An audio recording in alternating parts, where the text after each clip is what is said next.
أعوذ بالله من الشيطان الرجيم. بسم الله الرحمن الرحيم. ومغانم كثيرة يأخذونها وكان الله عزيزا حكيما. ربی اشرح لی صدری ویسر لی امری واحلل عقدۃ من لسانی یفقہوا قولی ربی یسر ولا تعسر وتمم بالخیر آمین یا رب العالمین۔ انشاءاللہ تعالی آج ہم آیت نمبر 19 کو گرامیٹیکلی انالائز کرنے کی کوشش کریں گے، جو اس وقت آپ کے سامنے اسکرین پر موجود ہے۔ آیت میں وقف کی علامت ایک جگہ ہم دیکھ سکتے ہیں، اس لحاظ سے آیت مبارکہ کے دو حصے ہم بنائیں گے۔ پہلا حصہ وَمَغَانِمَ كَثِيرَةً يَأْخُذُونَهَا اور دوسرا حصہ وَكَانَ اللَّهُ عَزِيزًا حَكِيمًا۔ پہلے حصے کی طرف بڑھتے ہیں۔ وَمَغَانِمَ كَثِيرَةً يَأْخُذُونَهَا، جس میں واو حرف ہے، حرف عطف۔ مغانمہ اسم ہے۔ آیت نمبر 15 میں ہم اس پر بات کر چکے ہیں۔ مختصراً یہ مغنمن کی جمع ہے، جمع مکسر، اور غیر منصرف ہے، جو کہ حالت جر میں زیر قبول نہیں کرتے، مجرور ہوتے ہوئے بھی ان کا اعراب زبر سے شو ہوتا ہے، اور تنوین بھی قبول نہیں کرتے۔ اس وقت یہ حالت نصب میں ہے اور نکرہ ہے۔ ہم اس کے نصب میں اور نکرہ ہونے میں کیوں شور ہیں وہ ہم ترکیب میں دیکھیں گے۔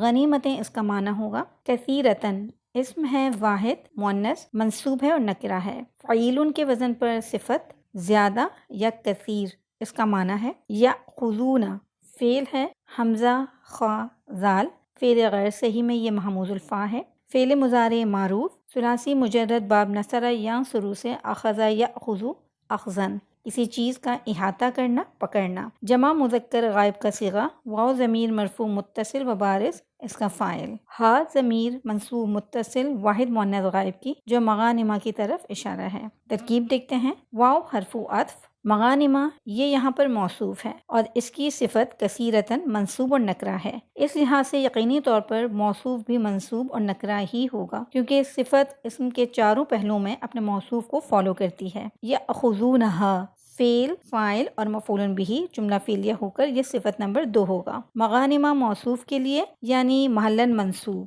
اور اس جملے کو حال بھی قرار دیا گیا ہے۔ موصوف اپنی دونوں صفتوں سے مل کر یہ معطوف ہوا، جس کا عطف ہم پچھلی آیت میں فتحاً قریبا پر کریں گے۔ ترجمہ، اور غنیمتیں بہت سی انہوں نے وہ حاصل کیں۔ دوسرے حصے میں وَكَانَ اللَّهُ عَزِيزًا حَكِيمًا پر ہم آیت نمبر 7 میں بات کر چکے ہیں۔ صرف ترکیب کو دیکھتے ہیں۔ واو حرف استنافیہ، کانا فعل ناقص جو جملہ اسمیہ پر داخل ہوتا ہے، جس کا ایک اسم اور خبر ہوتی ہے، اسم مرفوع اور خبر منصوب ہوتی ہے۔ مفرد ہوگی تو ہم منصوب ہونا دیکھ سکیں گے، اور اگر کوئی جملہ ہوا تو جملہ محلاً منصوب مانا جائے گا۔ کانا فعل ناقص اپنے اسم اللہ اسم جلالہ اور دونوں خبروں عزیزاً اور حکیماً سے مل کر جملہ اسمیہ خبریہ ہوا اور جملہ مستانفہ ہوا، لا محل لہا من الاعراب۔ ترجمہ، اور اللہ ہمیشہ سے سب پر غالب کمال حکمت والا ہے۔ الحمدللہ آیت نمبر 19 مکمل ہوئی، جو کہ ایک مختصر آیت تھی۔ اس آیت مبارکہ کا اتھینٹک ترجمہ دیکھتے ہیں۔ اور بہت سی غنیمتیں